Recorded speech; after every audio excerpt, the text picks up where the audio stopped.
Hello guys, welcome to the Acme Academy of Engineering and Science in a series of lectures on a heat transfer. This is the third lecture of this series. In a previous lecture we have discussed mode of heat transfer. So mode of heat transfer होता है, conduction होता है, convection होता है, radiation होता है. काफी detail में डिस्कशन किया था इसके प्रीवियस लेक्चर में. ठीक है. So if you have not watched that video, so go to our channel. So you will get a detailed discussion about the mode of heat transfer, conduction, convection and radiation.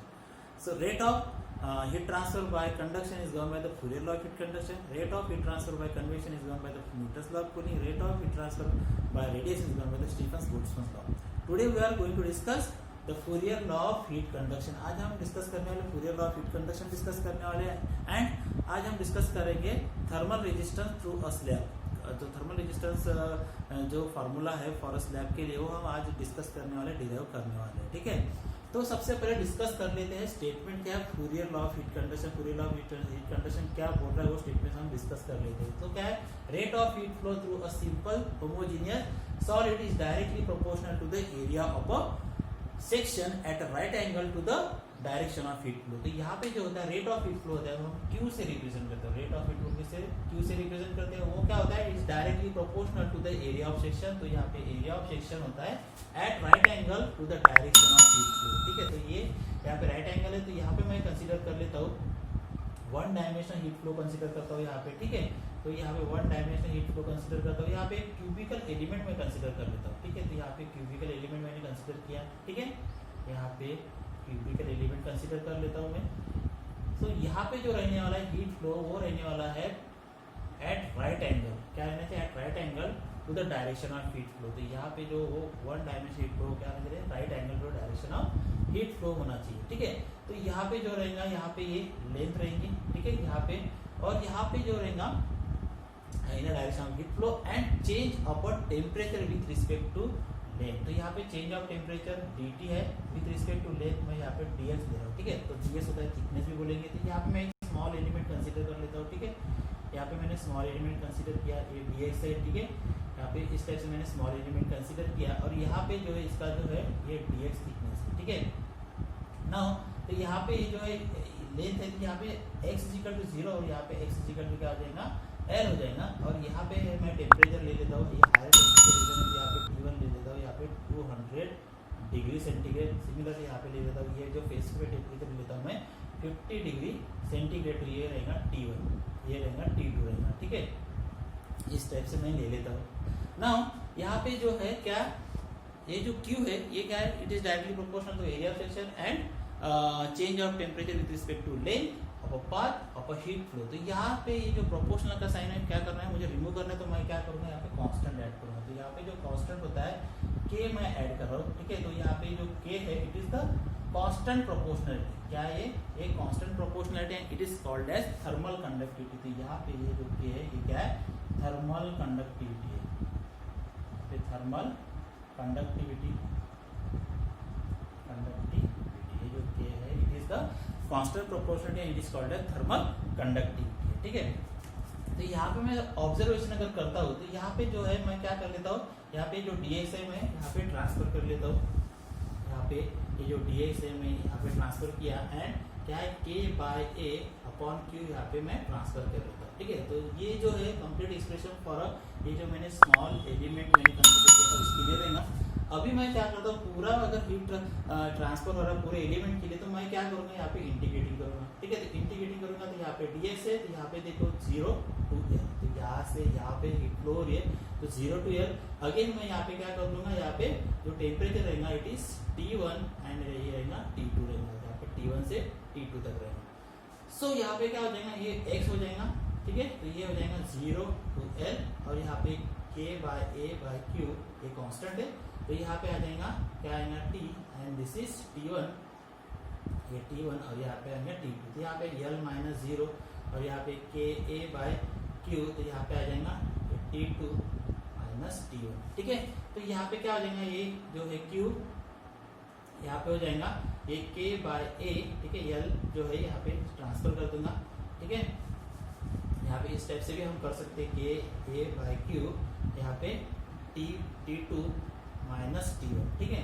तो यहाँ पे क्या हो जाएगा, ये Q हो जाएगा और ये ka/L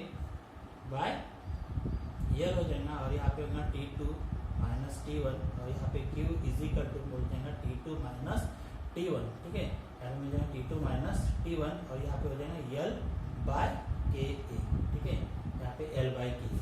तो यहाँ से अगर ऑब्जर्व करते थे T2 माइनस T1, तो T2 है 50 डिग्री सेंटीग्रेड और T1 है 200 डिग्री सेंटीग्रेड। तो यहाँ पे क्या हो जाएगा 50 माइनस 200 मतलब माइनस क्या हो जाएगा 150 हो जाएगा। तो यहाँ पे क्या हो रहा है, हीट जो है माइनस हो रही है, तो यहाँ पे क्या है निगेटिव मिल रही है। इसका मतलब क्या है, ये जो हीट क्या शो करता है, हीट जो फ्लो हो रही है यहाँ से 52 क्या है 200 डिग्री सेंटीग्रेड। तो क्या होता है, ये violate the law of thermodynamics, second law of thermodynamics. Heat always flow क्या होता है, heat always flow from high temperature region to low temperature region होता है, ठीक है। तो यहाँ पे हमें क्या करना पड़ेगा, ये T1 माइनस T2 होना चाहिए, क्या होना चाहिए T1 माइनस T2 होना चाहिए। तो यहाँ पे जो होता है, ये जो heat always flow from high temperature region to low temperature region, यही थर्मोडायनेमिक्स बोलता है, सेकंड लॉ ऑफ थर्मोडायनेमिक्स, ठीक है। क्या बोलता है, so heat is always flow from high temperature region to low temperature region, ठीक है। सो क्या होता है, ये जो हीट फ्लक्स होता है, ठीक है, so heat flux, so free electron provide the heat flux in a direction of a decreasing temperature. तो यहाँ पे जो होता है, ये जो रहेगा यहाँ पे स्लोप रहेगा, ठीक है, यहाँ पे dt बाय ds जो रहेगा टेम्परेचर ग्रेडियंट रहेगा। सो हीट फ्लक्स जो होता है, free electron provide the heat flux in direction of decreasing temperature होता है। तो ये जो रहेगा, जो dt बाय ds जो रहेगा टेम्परेचर जो ग्रेडियंट है वो क्या रहेगा, निगेटिव रहेगा, ठीक है। तो यहाँ पे हमें क्या चाहिए, निगेटिव साइन चाहिए, तभी यहाँ पे जो मिलेगा हमें डिफरेंस इन टेम्परेचर जो मिलने वाला है यहाँ पे T1 माइनस T2। तो चेंज इन टेम्परेचर जो मिलने वाला है, चेंज इन टेम्परेचर क्या मिलेगा, T1 माइनस T2 मिलेगा, ठीक है। तो यहाँ पे L बाय के ए, ठीक है, इस टाइप से। तो यहाँ पे हमें क्या है, माइनस साइन ऐड करना पड़ेगा। तो इसीलिए यहाँ पे क्या करना पड़ेगा, यहाँ पे है हमें क्या करना पड़ेगा, माइनस साइन ऐड करना पड़ेगा। तो क्या होगा, यहाँ पे ये जो रेट ऑफ हीट फ्लो है is directly proportional to the area of a section and negative temperature gradient. तो ये जो होता है dt बाय ds है, it is also called as temperature gradient. इसको क्या बोलेंगे, इसको हम क्या बोलते हैं, टेम्परेचर ग्रेडियंट भी बोलते हैं, ठीक है। सो क्या होता है, so rate of heat flow is directly proportional to the area of section and negative temperature gradient होता है, ठीक है। नाउ तो यहाँ से हम अगर ऑब्जर्व करते तो यहाँ पे हमें क्या मिल जाएगा, यहाँ पे Q इज इक्वल टू ये मिल जाएगा डेल्टा T और यहाँ पे ये हो जाएगा R कंडक्शन। तो R कंडक्शन यहाँ पे है, it is the thermal resistance, यहाँ पे क्या है, thermal resistance in a slab. तो यहाँ पे ये जो होता है, इट इज R कंडक्शन मतलब होता है L बाय के ए। तो ये होता है थर्मल रेजिस्टेंस, होता है thermal resistance in a slab, thermal resistance in ये स्लैब होता है, ठीक है। एंड यहाँ पे जो रहेगा delta T, it is the change in difference, ठीक है। यहाँ पे क्या रहेगा, चेंज इन डिफरेंस। यहाँ पे T1 है हायर टेम्परेचर है और T2 है lower temperature. Heat is always from high temperature region to low temperature region, ठीक है। तो यहाँ पे ये जो थर्मल कंडक्टिविटी है, यहाँ पे ये थर्मल कंडक्टिविटी का अगर यूनिट अगर हमें डिराइव करना है, उसको डिफाइन करना है, तो सबसे पहले हम क्या करेंगे, इसको इस टाइप से हम क्या करेंगे, लिखेंगे। तो यहाँ पे क्या हो जाएगा, Q बाय A, ठीक है, एंड यहाँ पे हो जाएगा dx बाय, यहाँ पे हो जाएगा dx बाय dt, ठीक है। तो यहाँ पे इसको हम डिफाइन भी कर सकते हैं, ठीक है। तो यहाँ पे क्या हो जाएगा, thermal conductivity is the amount of energy conducted through a solid of a unit area and unit thickness in a unit time when a difference in a temperature between the phases causes a heat flow in a unit difference temperature। तो यहाँ पे क्या होता है, ये जो amount of energy is conducted through a body of a unit area। तो यहाँ पे unit area होना चाहिए, of a unit thickness in a unit time when a difference in a temperature causes a heat flow। यहाँ पे जो होता है, जो heat flow होता है between the phases is a unit temperature difference होता है, ठीक है। So इसका अगर यूनिट चाहिए, ठीक है, तो यहाँ पे हो जाएगा unit of thermal conductivity, unit of thermal conductivity, ठीक है, unit of thermal conductivity.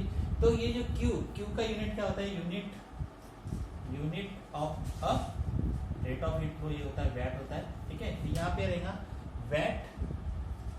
VAT पर मीटर स्क्वायर और यहाँ पे रहेगा मीटर एंड यहाँ पे रहेगा, यहाँ पे डिग्री सेंटीग्रेड भी हो सकता है या केल्विन भी हो सकता है। तो ये यहाँ पे मीटर कैंसिल हो जाएगा, तो यहाँ पे हमें मिल जाएगा वैट पर मीटर डिग्री सेंटीग्रेड और वैट पर मीटर केल्विन। तो ये जो रहेंगे यूनिट ऑफ थर्मल कंडक्टिविटी रहेगा, ठीक है।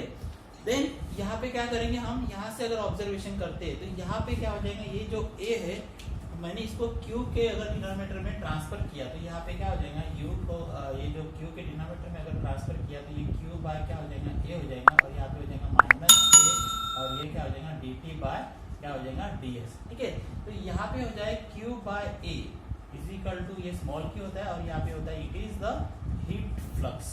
तो क्या होता है, heat flux density, heat flux, यहाँ पे इसको डेंसिटी हीट फ्लक्स भी बोलते हैं, हीट फ्लक्स डेंसिटी भी बोलते हैं। एंड यहाँ पे हो जाएगा ये dt बाय dx, ये हो जाएगा डेल t, ठीक है। यहाँ पे क्या हो जाएगा, डेल t हो जाएगा।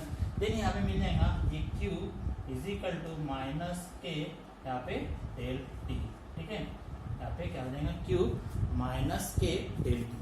सो यहाँ पे जो रहेगा ये फूरियर लॉ ऑफ जो हीट कंडक्शन, हम अदर लैंग्वेज में भी हम इसको क्या कर सकते हैं, स्टेट कर सकते हैं, बता सकते हैं कि क्या है, it is the heat flux density is the product of thermal conductivity and negative temperature gradient. तो यहाँ पे क्या होता है, ये जो है प्रोडक्ट है thermal conductivity and negative temperature gradient. ये जो होता है, जो टेम्परेचर ग्रेडियंट होता है, जो फ्री इलेक्ट्रॉन क्या होता है, it provide the heat flux in a direction of a decreasing temperature होता है। तो यहाँ पे ये जो रहेगा, तो heat flux is the product of thermal conductivity and negative temperature gradient, ठीक है। सो ये जो था ओवरऑल डिस्कशन था, ठीक है, Fourier law of heat conduction, ठीक है। सो हमने आज डिस्कस किया थर्मल कंडक्टिविटी की डेफिनेशन डिस्कस किया, उसका यूनिट डिस्कशन किया, देन हीट फ्लक्स डिस्कस किया। हीट फ्लक्स होता है, it is the ratio of a rate of heat flow to the area होता है, ठीक है। देन यहाँ पे ये टेम्परेचर ग्रेडियंट है। सो हीट फ्लक्स क्या होता है, जो हीट फ्लक्स है it is the product of thermal conductivity and negative temperature gradient. Then discuss किया थर्मल रेजिस्टेंस, ठीक है। थर्मल रेजिस्टेंस का फॉर्मूला हमने डिस्कस किया, जो यहाँ पे मिला L बाय K, यहाँ पे L जो है लेंथ है, K थर्मल कंडक्टिविटी है, A है एरिया, ठीक है। एंड डेल्टा T जो है it is the change of temperature difference होता है, ठीक है। ये जो था ओवरऑल डिस्कशन था अब Fourier law of heat conduction. I hope ये आपको समझा होगा, ठीक है। क्या करना है, आपको लाइक करना है, शेयर करना है, सब्सक्राइब करना है। मिलते हैं हम नेक्स्ट वीडियो लेक्चर में, ठीक है।